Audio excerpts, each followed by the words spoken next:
ब्रह्मानन्दं परमसुखदं केवलं ज्ञानमूर्तिं द्वन्द्वातीतं गगनसदृशं तत्त्वमस्यादिलक्ष्यम् एकं नित्यं विमलवचनं सर्वदी साक्षिभूतं भावातीतं त्रिगुणरहितं सद्गुरुं तं नमामि. शुकासारिखे पूर्ण ज्याचे वसिष्ठा परिज्ञान योगेश्वराचे कवी वाल्मिका सारिखा मान्याईसा नमस्कार माझा सद्गुरु रामदासा. जय जय रघुवीर समर्थ. माझ्या सद्गुरूंना मी वंदन करते. आपणा सर्व श्रोत्यांना अभिवादन करते. आणि आज आपण आत्माराम या ग्रंथामधलं साधन निरूपण हे आपलं चालू आहे. आणि मागच्या वेळी आपण 14 ओव्यांपर्यंत आलेलो होतो, पूर्ण केल्या होत्या. आज आपण 15 पासून सुरू करणार आहोत. साधन निरूपण म्हणजे आपण आता पुन्हा एकदा थोडस मागे, सारखं आता थोडं मागे जाऊन यावं लागेल, कारण आता ग्रंथाचा शेवट शेवट जसा येतोय तसं आपल्याला त्याचं सूत्र सोडायचं नाहीये. ते सूत्र नक्की काय आहे हे दरवेळी आपल्याला शांतपणे विचारात घेऊन मग पुढचा विचार करायचा आहे, म्हणजे चिंतन करायचंय. तर आपण हे जे 5 समास आहेत यामध्ये आत्मारामामध्ये, त्यामध्ये काय आहे तर त्याग निरूपण पाहिलं, माया निरूपण पाहिलं, ब्रह्म निरूपण, त्यानंतर साधन आणि यानंतरचं आहे ते स्वानुभव निरूपण.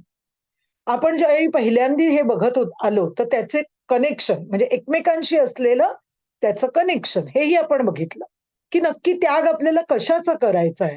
तर तो त्याग आहे तो मायेचा त्याग करायचा आहे.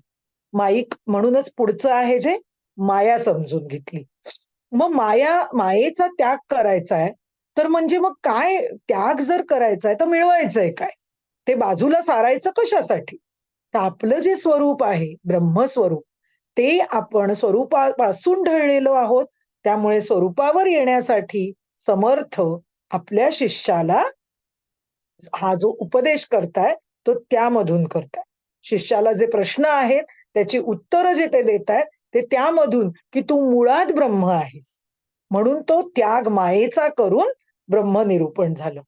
मग ब्रह्म जर आपल्याला, आपण ब्रह्माचंही सगळं बघितलं, संगती तुका नाशवंत, म्हणजे हे कसं आपल्याला करायचंय, हे जर ब्रह्माचं मी ब्रह्म आहे हे जर मला अनुभव घ्यायचा असेल तर त्यासाठी हे नक्की कसं आहे, हे ब्रह्म मी कसं, म्हणजे त्याचं वर्णन करता येत नाही हे मान्य आहे. पण आपल्यासाठी वेदांतामध्ये म्हणजेच उपनिषदांमधनं, सगळ्या ग्रंथांमधनं संतांनी आपल्यापर्यंत ते पोचावं अशी व्यवस्था केली आहे. मग ते आपण पाहिलं, की हे असंग, आसक्ती रहित, निरवयव, सच्चिदानंद घन असं हे जे ब्रह्म आहे, ते ब्रह्माचा अनुभव कधी येणार आहे? त्याच्या आधी त्याग मायेचा करावा लागेल.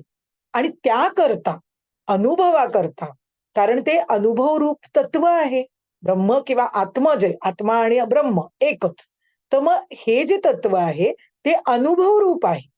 हे ब्रह्म, ते ब्रह्म असं दाखवता येत नाही.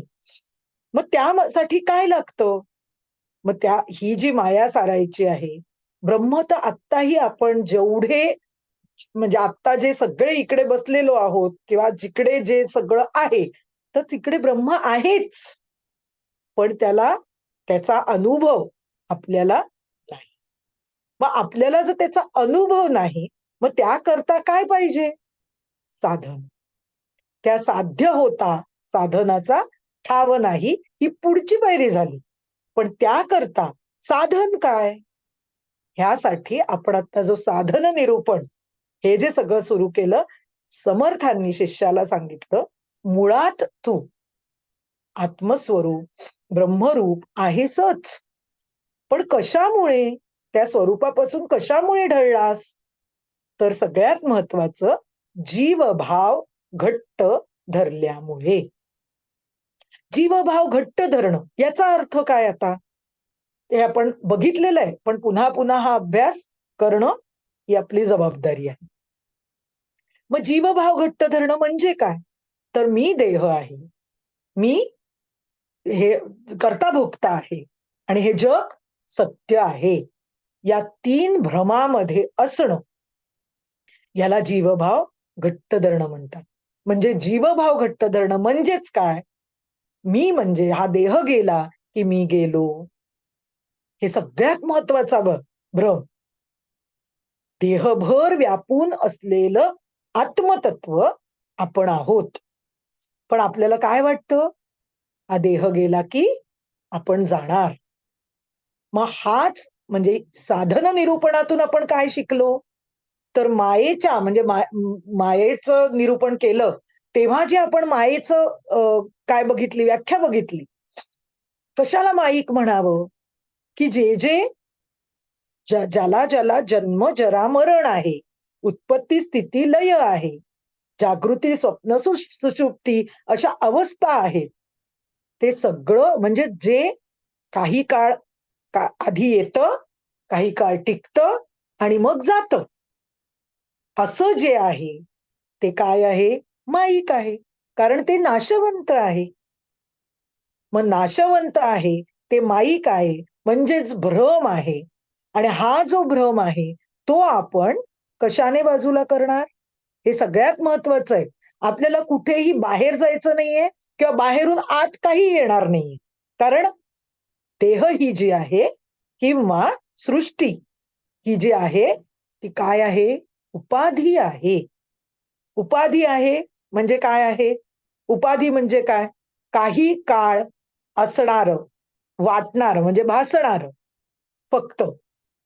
ती नुसती एक दिलेली म्हणजे आपण हे जे धारण केलेली गोष्ट आहे, ती धारण केलेली गोष्ट बाजूला सरते आणि मग जे उरतं त्याला आत्मतत्व म्हणतात. हे खूप विचाराने आणि महत्वाचं म्हणजे श्रद्धेने आपल्याला स्वीकारणं खूप आवश्यक आहे. मग आता या साधन निरूपणात समर्थांनी शिष्याला म्हणजे पुन्हा आपल्याला काय सांगितलं? आपण 14 ओव्यांपर्यंत आलो. मग त्यावेळी काय सांगितलं? की हे जे सगळं शब्द माध्यमातनं म्हण, वृत्ती म्हणजे स्थूल, सूक्ष्म, कारण देह, महाकारण आहेच आहे 4. या सगळ्या देहांचे निराश करत, निराश म्हणजे ते नष्ट नाही करायचे. पण ते जे आहेत, ते नाशवंत आहेत, हे पक्का निर्णय करायचा आहे. मग देहादी जगत, देह जगातलाच आहे. त्यामुळे ही ही जी देहासकट हे जे आजूबाजूला सगळं जग आहे, ते नाशवंत आहे. देहाला जसे 6 विकार आहेत किंवा अवस्था आहेत, जन्म, जरा, मरण आणि काय आहे? सृष्टीला, बाजूच्या जगताला, तेही उत्पत्ती, स्थिती, लय आहे. मग आता या सगळ्या गोष्टींना जेव्हा आपण जन्म, जरा, मरण म्हणतो, 6 विकार आहेत म्हणतो आणि मग सृष्टीला उत्पत्ती, स्थिती, लय आहे म्हणतो. मग ती कशी ठरते? म्हणजे हे जे देहादी जगत आहे, ते कसं ठरतं? ते माईक ठरतं. कारण ज्याला आत्ताच आपण हे सगळं बघितलं. ज्याला हे सगळं आहे. काय आहे? पुन्हा जन्म, जरा, मरण, 6 विकार, उत्पत्ती, स्थिती, लय हे ज्याला आहे, ते नाशवंत आहे. ते भ्रम आहे. ते माईक आहे. हा निर्णय झाला, की आपल्याला ते बाजूला विचाराने करणं जमलं, की त्याला साधन म्हणतात. म्हणजे विचार हे तिथे साधन होतं. ते शब्दाने कळतं. शब्द हे साधन झालं. अशा पद्धतीने आपण काय करत आलो, की शब्द जरी साधन झालं, मागचीच ओवी आहे आपली, ती थोडी आधी थोडंसं आपण बघू आणि पुढे चिंतनाला लागू पुढच्या 15व्या ओवीला. मागची ओवी आपण काय म्हटलं? आत्मानुभव आपल्याला हवा आहे, तर साधनाने काय होतं? साधन म्हणजेच आत्मानुभव का? तर मुळीच नाही. म्हणजे काय? शब्दाने काय होतं? शब्द आपल्याला आत्मानुभवाच्या काठावर आणून ठेवतं. शब्दाने येणार नाहीये आत्मानुभव, पण शब्दाशिवायही कळणार नाही. हा महत्वाचा भाग आहे. आता याच्यामध्ये आपण बुद्धीचाही मागच्या वेळी विचार केला होता, की बुद्धीला आत्मानुभव येणार नाही, ती जड आहे, पांचभौतिक आहे. पण बुद्धीशिवाय सुद्धा येणार नाही. कारण तिथे विचाराचं साधन आहे ना. फार महत्वाचा छोटे-छोटे भाग आहेत हे. पण हे विचार आपण मागच्या वेळी याबद्दल आपण फार डिटेलमध्ये जाऊन विचार केला. मग आता समर्थ शिष्याला काय सांगतायत? त्यांनी आत्तापर्यंत आपल्याला काय-काय सांगत आणलं, की जरी शब्द माध्यम वापरलंस, बुद्धीच्या आगाने गेलास, सगळं केलंस, तरी हे साधन आहे. साध्य होता साधनाचा ठाव नाही. म्हणजे ते साधन ठेवणं किंवा साधक या अवस्थेतच राहणं, हे भूषणास्पद नाही, असं सांगितलं जातंय. सिद्ध म्हणजे मी माझ्या स्वरूपावर असणं आवश्यक आहे. मग त्यासाठी आपण वृत्तीची म्हणजे अनेक वृत्तीचे तरंग आपल्या मनात येत राहतात. पण त्या मनातल्या वृत्तींची निवृत्ती झाल्याविना आपल्याला अनुभव शक्य नाही. इथपर्यंत आपण मागच्या ओवीमध्ये शिकलो होतो. कारण काय आहे? वृत्तीची निवृत्ती होणं हे आपण मागे बघितलं. पण हे असं का सांगतायत? समर्थ असं का सांगतायत हे? तर वृत्ती जेव्हा मनामध्ये असते, तेव्हा काय असतं? त्या वृत्तीबरोबर आपल्याला जोपर्यंत ती बुद्धी चालू असते, तोपर्यंत आपण जो विचार करणारा जो असतो तो, विचार जो करतो ज्याविषयी ती गोष्ट आणि तो विचार, अशा 3 गोष्टी वृत्तीमध्ये चालू असतात. एकदा ती वृत्तीचा तरंग उमटला, की या 3 गोष्टींबरोबर ते पुढे सुरू राहतं. आणि जोपर्यंत मग ही वृत्ती शिल्लक आहे, तोपर्यंत आपल्याला आत्मस्वरूप कसं आहे सांगतं शास्त्र? आत्मा कसा आहे? तो एकमेव आहे. एकमेव अद्वितीय आहे. आणि वृत्ती ज्यावेळी शिल्लक असते, तेव्हा आपण आत्ता जसं बघितलं, काय-काय असतं वृत्तीमध्ये? जो विचार करणारा आहे तो एक, विचार 2 आणि ज्याविषयी विचार केला जातो ते 3. म्हणजे त्रिपुटी आली. आणि जिथे त्रिपुटी आहे, तिथे आत्मतत्व नाही.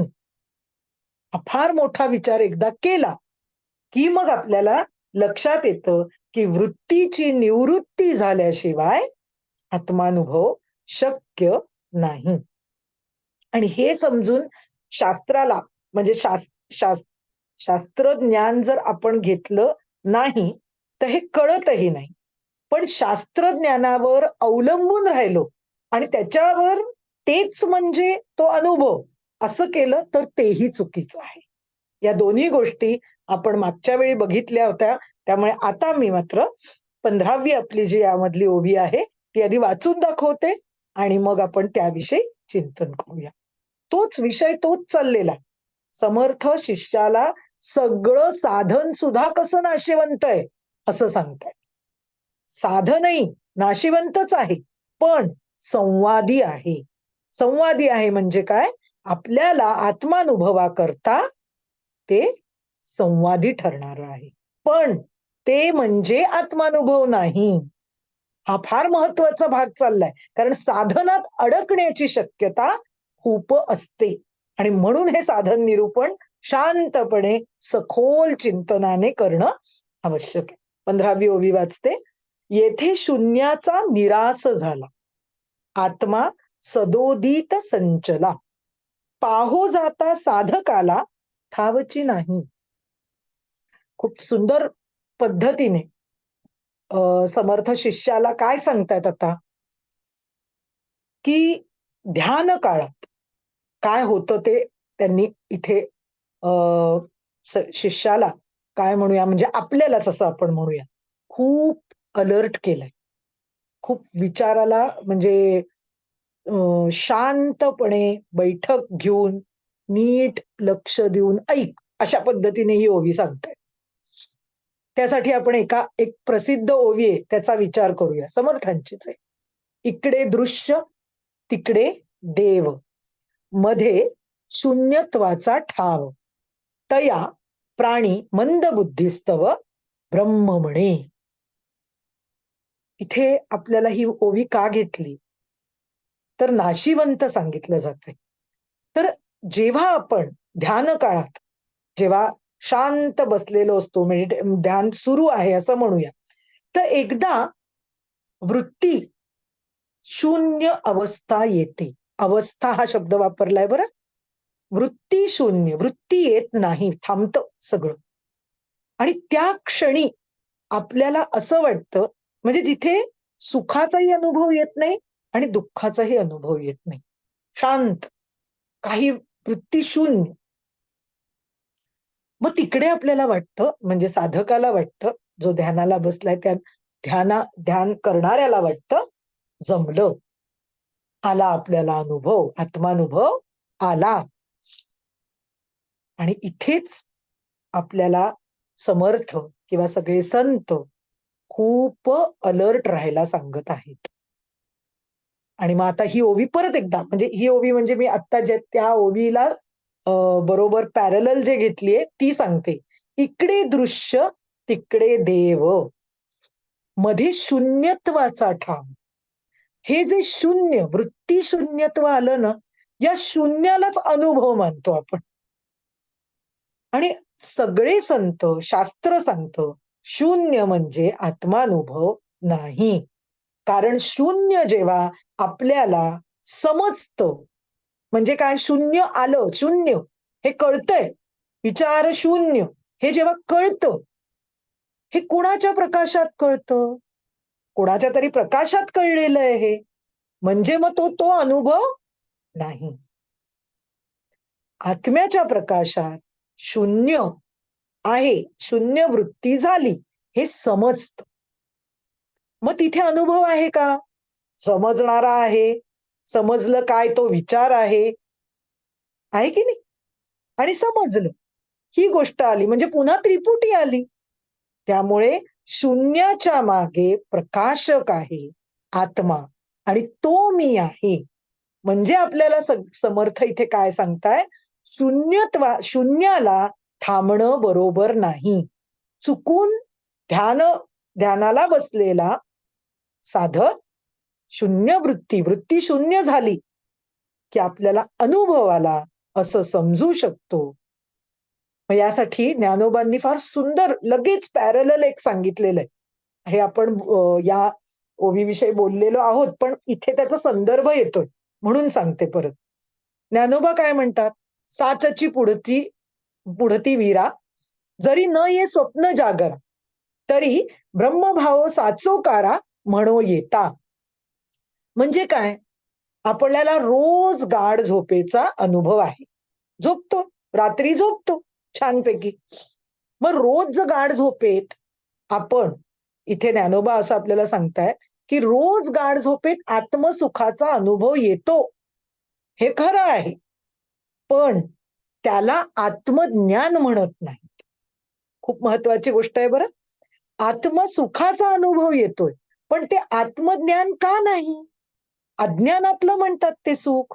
का बरं म्हणतात असं? कारण ज्यावेळी पुन्हा उठून दुसऱ्या दिवशी सगळे संस्कार घेऊन, जुने संस्कार जागे होऊन आपण पुन्हा उठतो, आणि ते उठल्यावर आपल्या डोक्यात काय असतं, मी देह आहे, जग सत्य आहे, मी करता भोगता आहे, मी जन्माला आलो आहे, मी मरणार आहे, हे सगळे विचार घेऊन आपण जागे होतो. मग आता असे जुने संस्कार घेऊन आपण जर जागे झालो, तर रात्रीची जी झोप, सुषुप्ती म्हणतात त्याला आत्मज्ञान म्हणत नाहीत. आत्मसुखाची गोडी तिथे असते, पण आत्मज्ञान ते नाही. जाणीवेचा प्रांत, म्हणजेच यालाच इथे ज्ञानोबांनी म्हणा, समर्थांनी सांगितलं की हा सगळा दृश्य शब्दाचा अर्थ हा जाणीवेचा प्रांत असतो. दृश्य आता हे एक कायमस्वरूपी आपण लक्षात ठेवायचं, की दृश्य परमार्थामध्ये दृश्याला डोळ्यांनी जे दिसतं एवढ्यालाच दृश्य म्हणत नाहीत. कानाने जे ऐकू येतं, चव जी आहे, सगळी पंचेंद्रिय, त्याने जे जे होतं, गंध सगळं त्याला दृश्य म्हटलं जातं. मग आता इकडे दृश्य म्हणजे सर्व जगत, देहादी जगत, पंचेंद्रियांसकटचं. तिकडे देव म्हणजे आत्मा एकीकडे आणि इकडे सगळा हा प्रांत आहे. मग आता ह्या दृश्याला म्हणजे मला कळतं, मला दिसतं, ह्या सगळ्याला दृश्य म्हणतात. विचार सुद्धा दृश्य, विचार सुद्धा जो आपण करतो तेही एक प्रकारचं दृश्यच आहे. हा फार महत्वाचा विचार करायचा. आणि मग काय, इकडे दृश्य तिकडे देव, मध्ये शून्यत्वाचा ठाव. आता ज्यावेळी मध्ये शून्यत्वाचा ठाव म्हटलं जातं तेव्हा मध्ये शून्यत्वाचा ठावला काय म्हणायला सांगतायत काय तिथे, की शून्य वृत्ती येते त्याला अनुभव म्हणू नका. सगळ्यात महत्वाचं आत्मानुभवाला असं म्हणू नका, असं सांगितलं जातंय. फार महत्वाची गोष्ट आहे. पुन्हा एकदा 15व्या ओवीमध्ये येथे शून्याचा निरास झाला, आत्मा सदोदित संचला, पाहो जाता साधकाला ठावची नाही. म्हणजे इथे सांगितलंय शून्याचा निरास झाला. म्हणजे जिथे ती शून्य वृत्ती साधकाला कळलीये, की इथे थांबायचं नाही. शून्य म्हणजे आत्मानुभव नाही. हे महत्वाचं लक्षात आल्यानंतर आपल्याला साधकाचा ठावची नाही, कोण उरणार? कारण एकमेव अद्वितीय असलेलं जे तत्व आहे ते एकरूप झाल्यावर सांगायला उरलं कोण? हा जो भाग आहे तो समजावला जातोय. पण त्याकरता आधी हे जे दृश्य आहे त्या जाणीवेचा प्रांत समर्थ आपल्याला म्हणजे शिष्याला त्याच्या सांगताना आपल्याला ते समजावतंय, की आता विचार म्हणजे सुद्धा दृश्य कसं? मगाशी मी म्हटलं विचार म्हणजे सुद्धा दृश्यच आहे. मग ते आता आपण कसं हे करायचं? की विचार करतो म्हणजे काय? तर सगळ्यात महत्वाचं की दृश्य जेव्हा आपल्याला डोळ्यांना दिसतं, जे काही असेल ते वस्तू, पदार्थ काय जे म्हणाल ते. ती गोष्ट ध्यान काळात खरं तर एलिमिनेशन म्हणजे ती मागे-मागे टाकणं अपेक्षित असतं. जे दिसतं, जे ऐकू येतं, जे सगळं कळत असतं, ते सगळं मागे टाकणं आवश्यक असतं ध्यान काळात. आणि मग हळू हे सगळं दृश्य हे विचारांचं, विचार करतच मागे, हे काही नष्ट होणार नाहीये किंवा हे गायब पण होणार नाही. पण मग हे हळू विचाराने स्थूल शरीर, सूक्ष्म शरीर, मन, बुद्धी, चित्त, अहंकार, कारण शरीर झोपेत, ह्या सगळ्या हळू हे शरीराचा मागे टाकत जायचंय. 5 कोश आहे. अन्नमय कोश, हे आपल्याला आधी बोललेलो आहोत, पुन्हा एकदा सांगते. अन्नमय कोश आहे, प्राणमय आहे, मनोमय आहे, बुद्धी, विज्ञानमय कोश आहे आणि आनंदमय कोश आहे. या 5ही कोशांचा निराश करायचा. निराश करणं याचा अर्थ काय आहे? नष्ट करणं नाही. ते बाजूला टाकायचे बाद. विचाराने ते दृश्य मागे टाकत गेलं, की काय घडणार आहे? इथे हा पॉइंट आहे, की जसं आपण प्रत्येक जण हळू एक त्यामधला विचार मागे सरत गेलो, टाकत गेलो, की जो या सगळ्याचा जो प्रकाशक आहे, ज्याच्यामुळे आपल्याला हे सगळं कळतं आहे, दृश्य किंवा विचार हे कळताय, तो फक्त उरणार आहे. तो आहे म्हणून हे कळतंय. ह्याच्यामुळे तो आपल्याला कळत नाही, कळतोय असा उलटा विचार आपण बरेचदा करतो. किंवा तो नाही इथपर्यंत आपली भावना येते. हेच सगळं खरं. प्राणमय याच्यापर्यंत आपल्याला अगदी प्राणांपर्यंत आपण अगदी घट्ट राहतो. पण त्याचा जो प्रकाशक आहे, तो प्रकाशक आत्मा आहे किंवा ब्रह्म आहे. ते मी आहे. इथपर्यंत विचार करायचा आहे. हे जे सगळं आहे तो जो स्वसंवेद्य म्हणजे स्वयंप्रकाशच तो जो आहे तो कायम आहे आहे आहे. म्हणून आपल्याला हे जे सगळं दृश्य पंचेंद्रियांना जे ज्ञान होतं, वृत्ती ज्ञान, वृत्ती जाग्या होतात, ते सगळं त्याच्या सत्तेवर घडतं. तो नाही काही करत आहे, पण तो तिथे आहे, त्याच्या सत्तेवर हे सगळं चालू आहे. प्रत्येक वेळी आपण दरवेळी म्हणतो ना, 500 रुपयाची नोट, मी नेहमी उदाहरण देते, की त्यावर जर सही नसली गव्हर्नरची, तर ती नोट चालेल का हो? ती नाही चालणार. आपण म्हणू का नाही, नाही तरी चालवाच. त्या त्या सहीला त्याची सत्ता आहे आणि म्हणून ती चालते. अगदी त्या पद्धतीनेच इथे आहे. तो येऊन रोजच्या रोज करत बसतो का सगळ्या गोष्टी? नाही. आहे, सत्ता आहे तिथे. त्या सत्तेवर हे चालू आहे. मग आता सगळ्यात महत्वाचं, की शरीराचा म्हणजे ह्या पंचकोशांचा निरास. एक आपण भाग बघतोय. जे जे नाशिवंत आहे ना, त्याचा विचार करतोय आज. की जे नाशिवंत आहे, ते नाशिवंत बाजूला सारायचं आहे. मग जे उरणार आहे ते आपण आहोतच. आणि मग जे उरतं त्याच्याशी एकरूपता आली, त्याला सहजता आली, की आत्मानुभव आहे. हा फार मोठा भाग आज सांगतायत समर्थ. आणि मग 5 कोशांचा निरास. हा आता आपला विचार सुरू होता.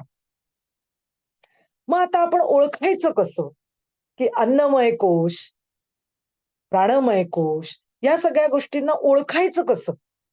छोटासा भाग यातला आहे तो सांगते आणि मग आपला पुढचा विचार आपण करूया. सतत आपण कोणी खाण्याचं म्हणजे येता जाता विचारही खाण्याचा चालू आहे. नंतरचं काही खाणं-पिणं त्याचाच विचार चालू आहे. हेच आवडतं, तेच आवडत नाही. पार्ट्या चालू आहेत. मग नक्की लक्षात ठेवायचं, की अन्नमय कोशात रमलेली लोकं आहेत. आता हे आपण आपल्याला लावून घ्यायचंय बरं का. लोकांना नावं ठेवायला आपण नाही जायचंय आता. पण आपल्यासाठी व्यवस्थित आपल्यालाही कळावं यासाठी हा भाग आहे. मग अजून काय? अन्नमय कोश काय करतो? तर अन्नाने आपलं शरीर पोषण करण्याचं काम करतो. आणि आता विज्ञानमय कोश, तो आहे बुद्धीचा. म्हणजे सतत मॅथेमॅटिक्स, सायन्स याच्या मागे ज्या लोकांना गती असते, ती लोकं या विज्ञानमय कोशातली असतात. पण सगळ्यात महत्वाचं भाग कोश म्हटलेला आहे. लक्षात घ्या. कोश म्हणजे काय असतं? मुक्तता आहे का तिथे? त्याने बांधून गेलेला जीव. अन्नमय कोश. त्याचाच सारखा विचार करणारा म्हणजे अन्नाच्याच विषयामध्ये बांधून गेलेला असा जीव. तसंच विज्ञानमय, तसंच प्राणमय. प्राणमय सुद्धा बरं का. योगासनं करतात, प्राणायाम करतात. सगळं केलं तरी आणि उद्या काहीतरी गडबड झाली. अरे, मी एवढं करत होतो, तरी कसं असं झालं? बांधून गेलेला आहे. असं मला आता होऊ नये किंवा करायला हरकत काहीच नाही. साधन उत्तमच ठेवायचंय. पण हे साधन जाऊ नये यासाठी काय नवीन येतंय ते सगळं मी करणार आणि हे खूप जपून ठेवणार. काही झालं नाही पाहिजे. प्राणमय कोश. प्राणांसाठी सारखं त्याचाच विचार. कोश. फार महत्वाचे ह्या कोशांचा निरास ही फार महत्वाची गोष्ट आहे. मग आता ज्यावेळी 5ही कोशातून निवृत्त झालेल्या जेव्हा निवृत्त होतात, बाजूला टाकतात ते आणि दुसरं कोणी शिल्लक राहत नाही, तेव्हा काय उरतं? तर एकमेव अद्वितीय असा आत्मा उरतो. खूप महत्वाची गोष्ट आहे. आणि तो एकमेव अद्वितीय आता कोणी जमवायला म्हणजे मग तो विषय किंवा ते बंधन राहत नाही. त्या कोशाचं. आणि म्हणून एकच आपला त्या सगळ्यांचा प्रकाश हा एकच आहे. त्यामुळे आपण मी अन्नमय किंवा विज्ञानमय, प्राणमय, मनोमय, आनंदमय या सगळ्या कोशांशी निगडीत मी मी नाही म्हणजे तू नाही असं समर्थ सांगतायत शिष्याला. त्या कोशांमध्ये अडकू नकोस. कोशांचा जो प्रकाशक आहे तो तू आहेस. हे लक्षात घ्यायचंय. पण साधन काय करायचंय? त्याला निराश करण्यासाठी तेच वापरून त्याचा निराश करायचा आहे. समजून घ्यायचंय, की मी नक्की कोणत्या कोशात अडकलोय? मनोमय कोशात अडकलो का? मनोमय कोश म्हणजे काय? मी आणि माझं. मुद्दाम मी आता हाच कोश बोलतीये, कारण शक्यतो आपण सगळे या कोशात अधिक अन्नमय आणि मनोमय यामध्ये जास्त अडकलेले असतो. मी आणि माझं. सतत मी, माझं. आसक्ती, ममत्व अडकू नये. मग जोपर्यंत ही अडकलेली अवस्था बंधनातली आहे, तोपर्यंत प्रकाशकापर्यंत आपलं लक्ष जात नाही. फक्त आणि फक्त या एवढ्या कोशांमध्ये जीवन सरून जातं. आणि मग या नरदेहाचे निसंबंधे बहुत पावले उत्तम पदे या आपल्याला दिलेल्या विचाराचा काय महत्व आपल्याला उरलं? की नरदेह कशासाठी मला मिळाला? नरदेह मला माझं जे स्वरूप आहे, मी ज्याच्यापासून ढळले, त्याच्यावर पुन्हा आरूढ होण्यासाठी के केवळ त्यासाठी हा नरदेह मला मिळालेला आहे. कारण या नरदेहाच्या साधनाविना मला मुक्ती नाही. हा विचार मी जेव्हा या कोशांमध्ये अडकून बसते, तेव्हा कुठे जातो? हा भाग खूप महत्वाचा भाग इथे समर्थ शिष्याला सांगतायत, की का अडकायचं नाही त्यामध्ये. मग नरदेहा म्हणजे मनुष्य जन्म, एवढा मोठा मनुष्य दुर्लभ असा जर जन्म मिळाला, त्यावेळी अन्नमय कोशात अडकणं, मनोमय कोशात अडकणं अथवा बाकीचे पण धरून चाला. मग या कोशांमध्ये अडकून त्याचं प्राप्तव्य काय? परमप्राप्तव्य. आपण परमार्थाला काय म्हणतो? श्रेष्ठ प्राप्तव्य काय आहे? मी माझ्या आत्मस्वरूपाला मिळणे, एकरूप होणे किंवा मी माझ्या आत्मस्वरूपावर आरूढ होणे, आत्मानुभव घेणे. हा हा हा परम प्राप्तव्य आहे. पण मग अशा वेळी कोशांमध्ये, अन्नमय कोशात मी माझं म्हणण्यात अडकून बसलो, तर गती काय आहे? फार महत्वाचा विचार आहे हा. गती काय आहे पुन्हा? पुन्हा जन्म मरणाचं चक्र आहे. कारण या कोशांचा निराश जोपर्यंत होत नाही, तोपर्यंत हे कोश आपल्याला सुख-दुःखातच टाकतात. बघा बरं, विचार करा. सुख-दुःखात टाकतात की नाही? अन्नमय कोश कितीही करा. अगदी आता आपण हळू जसे वयाने वाढत जातो, खूप इच्छा असली खाण्यापिण्याची, देतं का शरीर हे करू आपल्याला? खाल्लं तर काय होतं? जे काही काळापूर्वी तरुण वयात अगदी सहज पचत होतं आणि त्याचं सुख मिळत होतं, ते काही काळानंतर तोच पदार्थ ते सुख देतो का? पदार्थ तर तसाच असतो. मग काय होतं? मग अशा नाशवंत आहे. शरीर सुद्धा नाशवंत आहे. ते समोरचं जे आहे तेही नाशवंतच आहे.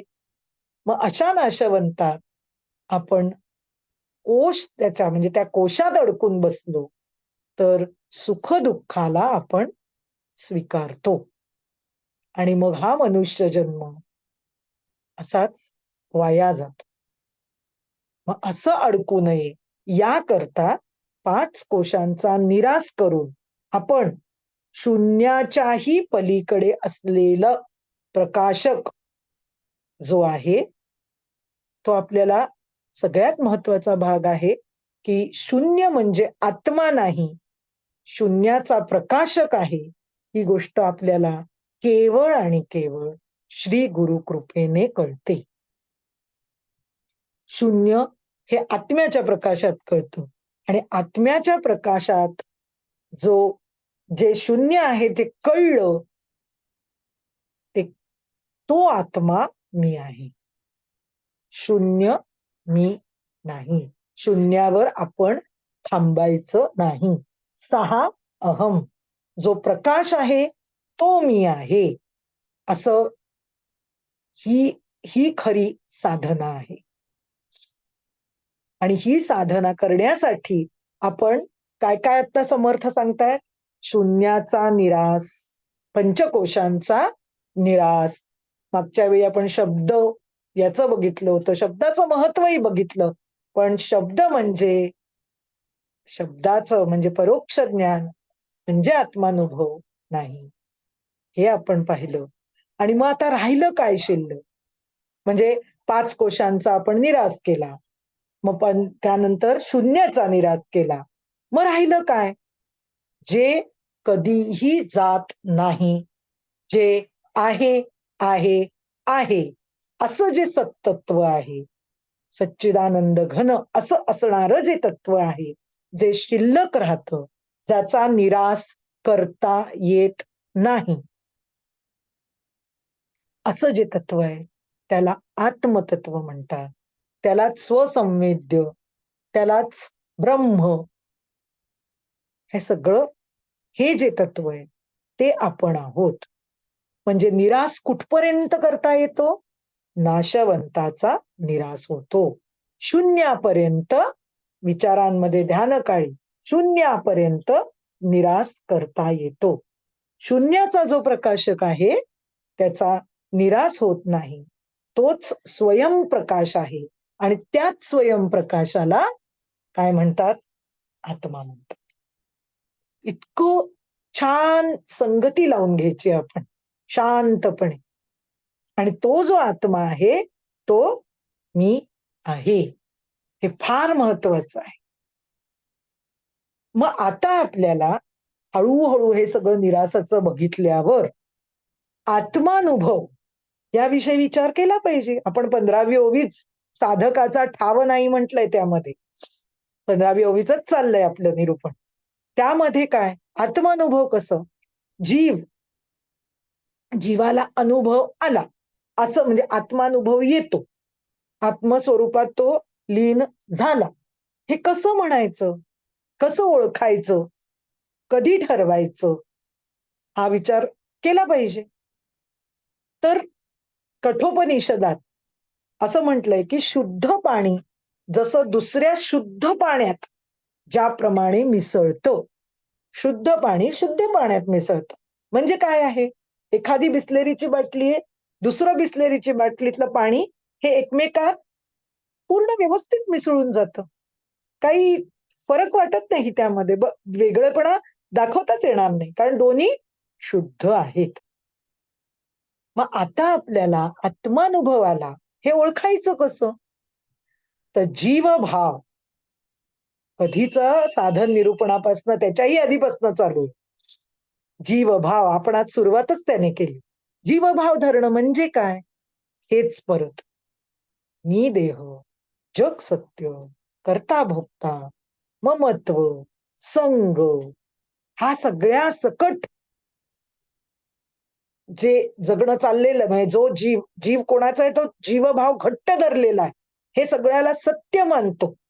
त्याला जीवभाव घट्ट धरणं म्हणतात. म्हणजे जीवभाव म्हणतात असं म्हणणं. मग असा हा जो जीवभाव आहे, तो ज्यावेळी आपण आता निराश बघितला, तर अशा पद्धतीने पूर्ण निराश केला, हळूहळू, हळूहळू सगळी साधनं वापरत.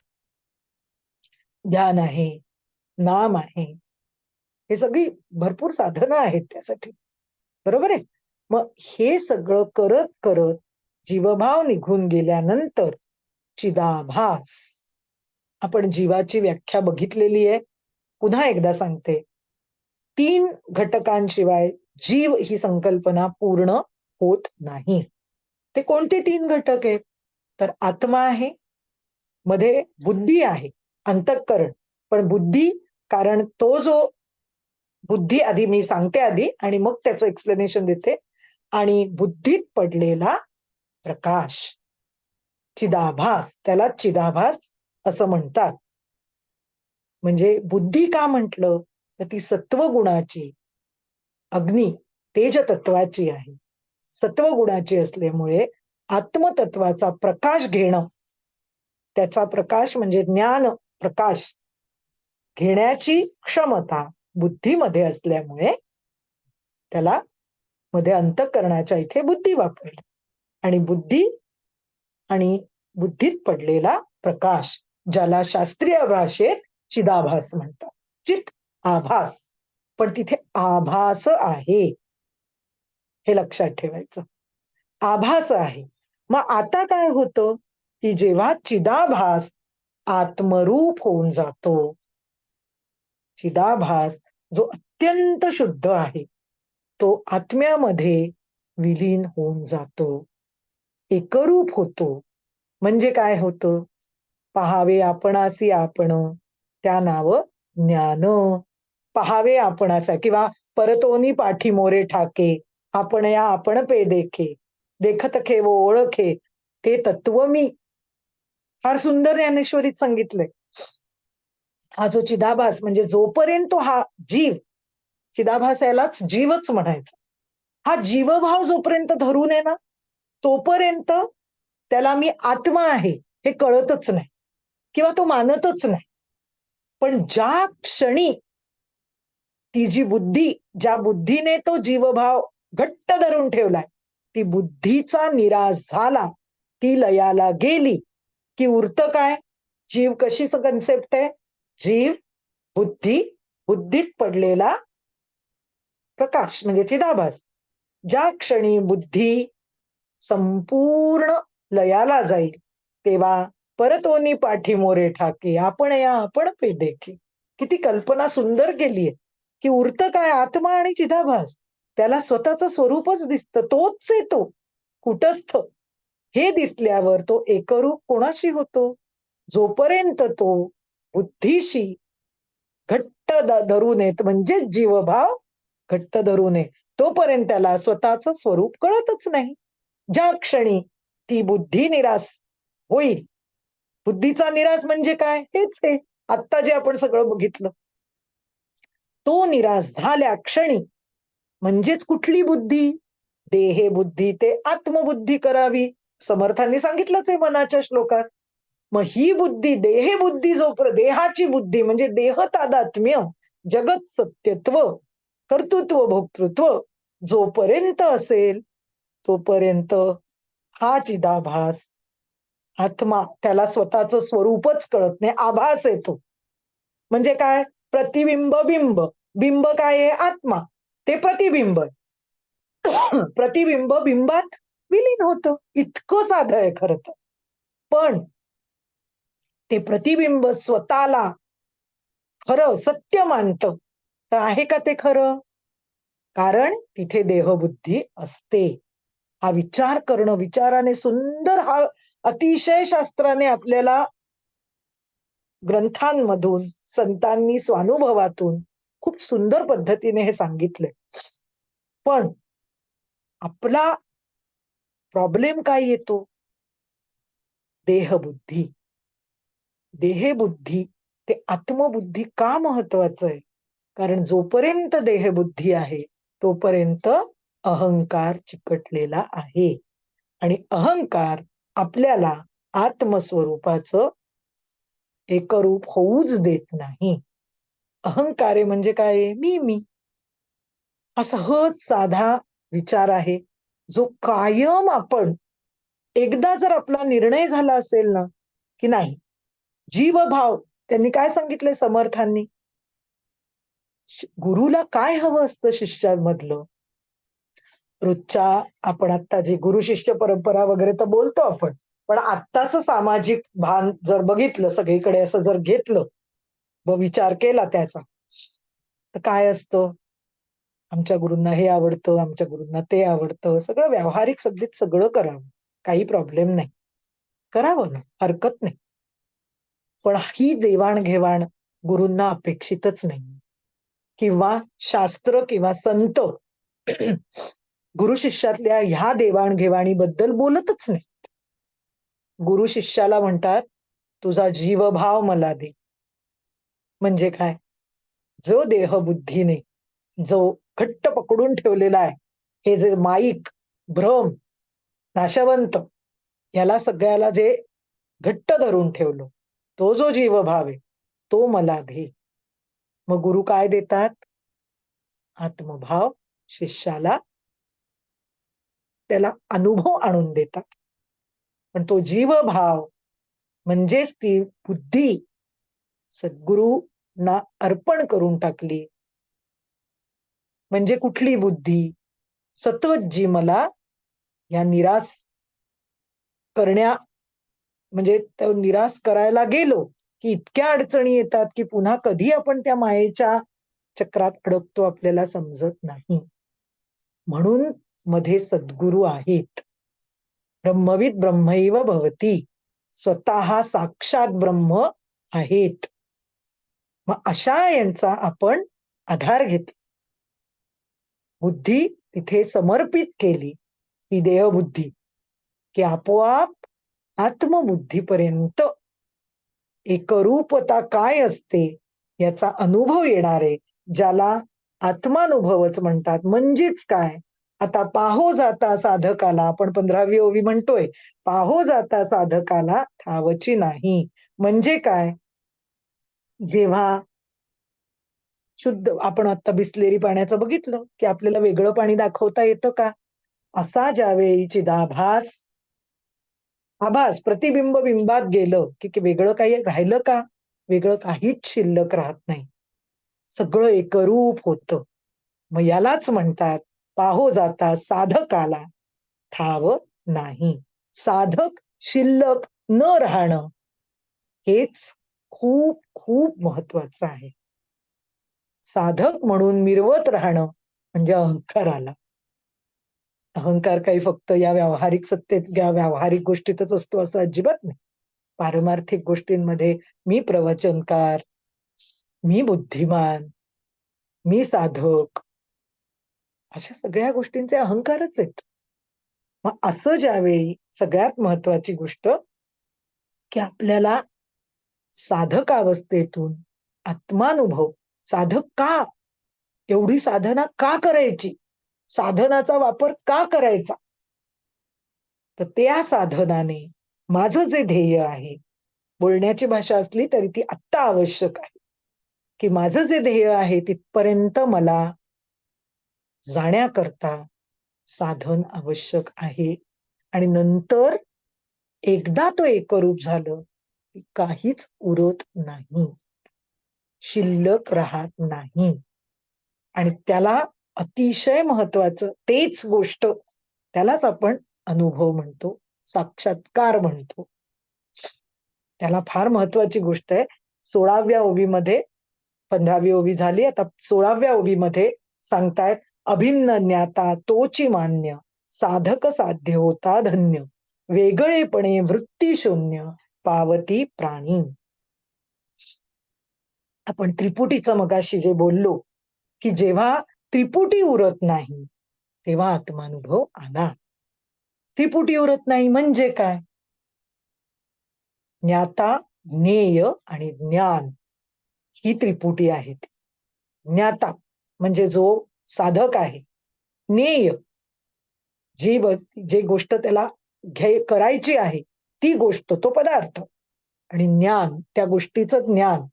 या तिन्हीही गोष्टी जेव्हा उरत नाहीत, त्रिपुटी उरत नाही, तेव्हाच त्याला सिद्ध म्हणतात. खूप महत्वाची गोष्ट इथे आता 16व्या ओवीत त्यांनी सांगितलेलं आहे. साधक साध्य होता धन्य, वेगळेपणे वृत्ती शून्य, पावती प्राणी. आपल्या थोडक्यात आता म्हणजे थोडक्यात म्हणजे ही ओवी आता बघून मग आपण आजचं चिंतन थांबवणार आहोत. कारण दोन्ही आत्ताची जी सांगितलेली आधीची 15वी आणि 16वी सलग लागून सूत्र आहे विचाराचं. ते मध्ये आत्ता तोडायला नको. कसं सांगितलंय? जेव्हा चिदाभास हा कूटस्थ चैतन्यात म्हणजे आत्म्यामध्ये एकरूप होऊन जातो, तेव्हा ज्ञाता म्हणजे ज्याला कळतंय असं कोणी राहतं का शिल्लक? कोणीच राहत नाही. त्याला अभिन्न ज्ञाता म्हणजे अभिन्न ज्ञाता तोची मान्य असं जे या ओवीत म्हटलंय, त्याला अभिन्न ज्ञाता म्हणतात. भिन्न कधी असतो? जोपर्यंत तो त्या साधकावस्थेत वृत्तीमध्ये असतो, तेव्हा त्याच्यात 3 गोष्टी आलेल्या असतात. पण अभिन्न म्हणजे काय? भिन्न म्हणजे काय? आता भिन्न ज्ञाता यासाठी आपण एक उदाहरण बघूया, की एखादं पुस्तक आहे किंवा इथे घड्याळ आहे. तर ते असताना म्हणजे एखादं वस्तू आहे, पदार्थ आहे म्हणजे ज्ञेय आहे. त्यानंतर तो जाणणारा जो आहे, हे घड्याळ आहे. हे जाणणारा मी चेतन आहे, तिथे आहे ज्ञाता. त्याला ज्ञाता म्हणतात. हे ज्ञेय झालं आणि मला जे होणारं कळतं त्याला ज्ञान म्हणतात. हे जोपर्यंत आहे त्याला त्रिपुटी म्हणतात. ही जोपर्यंत आहे तोपर्यंत एकरूपता नाही. म्हणजेच मी त्या वस्तूपासून भिन्न आहे. मला घड्याळ कळतं, मग मी घड्याळ झालो का? शर्ट, शर्ट काय मी आहे का? ते माझ्यापासून भिन्न आहे. आणि इथे समर्थ म्हणतायत अभिन्न ज्ञाता. म्हणजेच काय? जेव्हा जीव जो आहे तो चिदाभास, मी मगाशी जी मागची ओळीतलं आत्ताच जे बोलले, की ज्या क्षणी ती देहबुद्धी ते सगळं जातं, त्या क्षणी पाहत मागे काय पाहिलं? आपलंच स्वरूप पाहिलं.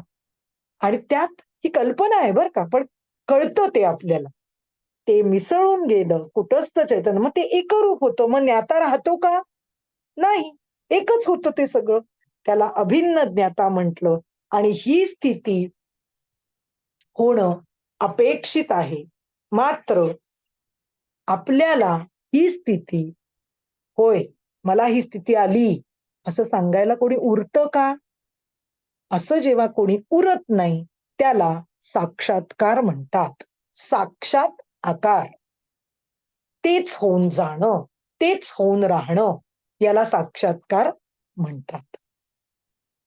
आता मुद्दाम आज हे सांगते, कारण आमच्या डॉक्टर काकांनी हे मुद्दाम ग्रंथामध्ये सुद्धा लिहिलेलं आहे, की साक्षात्कार हा शब्द बदनाम झालेला आहे. खरा हा खूप महत्वाचा भाग आहे, पण तो बदनाम झालेला आहे. का बरं? आपल्याला काय वाटतं? स्वप्नात माझ्या देवाला. आपणच इमॅजिन केलेल्या गोष्टी असतात. आणि मग काय नंतर आपण हळू मग काय म्हणतो?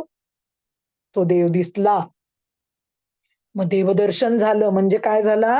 साक्षात्कार झाला. आत्ता आपण जे बोललो आणि आत्ता हे जे उदाहरण दिलं, त्याचा अर्थ कळून घ्यायला आपण सगळेजण अभ्यासक आहोत, निश्चित कळतंय. अभ्यास करतो इथे, त्यामुळे या पद्धतीने कसं आहे बघा, साक्षात्कार आपल्याला किती सहज हा शब्द वापरायची सवय झाली आहे बघा, की अ, एखाद्या देवळात जातो, छानपैकी देवाचं दर्शन घ्यायचं असतं आणि मग तिथे घडणाऱ्या प्रत्येक गोष्टीला आपण असं काय-काय म्हणत जातो. काय ना मी चप्पल काढली, पायरी चढली त्यावेळी अगदी घंटेचा नाद आला. त्यानंतर काय? मग अजून काही-काही गोष्टी घडायला लागतात, की एकदम फुल ते जे मला हवं होतं, तेच माझ्या हातात आलं किंवा कोणी त्या पुजाऱ्याने तेच माझ्या हातात ठेवलं. हे सगळे चमत्कार, त्यानंतर मला असा आला अनुभव, या सगळ्या गोष्टींना साक्षात्कार म्हणत नाहीत. यासाठी हे सांगितलं. बिलकुल म्हणत नाही. "परतोनी पाठी मोरे ठाके, आपण या आपण देखी." चिदाभास जेव्हा कुटस्थ स्वतःच्या स्वरूपात एकरूप होतो, प्रतिबिंब बिंबात जातं, त्यालाच साक्षात्कार म्हणतात. हे याला जे गुरूंचा आमच्या शब्द आहे, फुटकळ म्हणतात. फुटकळ अनुभव आहेत. कुठलेही येऊ देत मग. जगातलेच आलेले नाशवंत फुटकळ आहेत. त्याला साक्षात्कार म्हणू नये. फार महत्वाची गोष्ट या आत्ताच्या चमत्काराला, याला सगळ्याला साक्षात्कार म्हणू नये.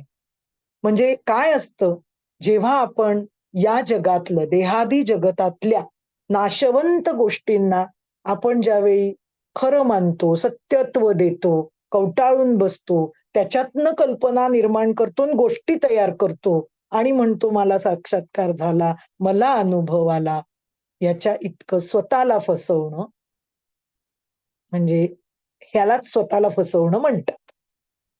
म्हणजे प्रगतीच आपली थांबून जाते यामध्ये.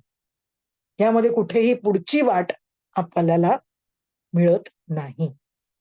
त्यामुळे सगळ्यात लक्षात ठेवायचे आजचे जे भाग होते, की वृत्तीशून्य अवस्था म्हणजे शून्य ही अवस्थाच आहे आणि अथर्वशीर्षात म्हटलेलंच आहे. त्वम अहम आता अहम आपण म्हणायचं, त्वम अवस्थात्रयातीतः, देहत्रयातीतः गणपतीला म्हणतो, पण मग आपण आपल्याला म्हणायचं हे. तर मग हे वृत्तीशून्य अवस्था ही सुद्धा अवस्था आहे. शून्याचा अनुभव आहे.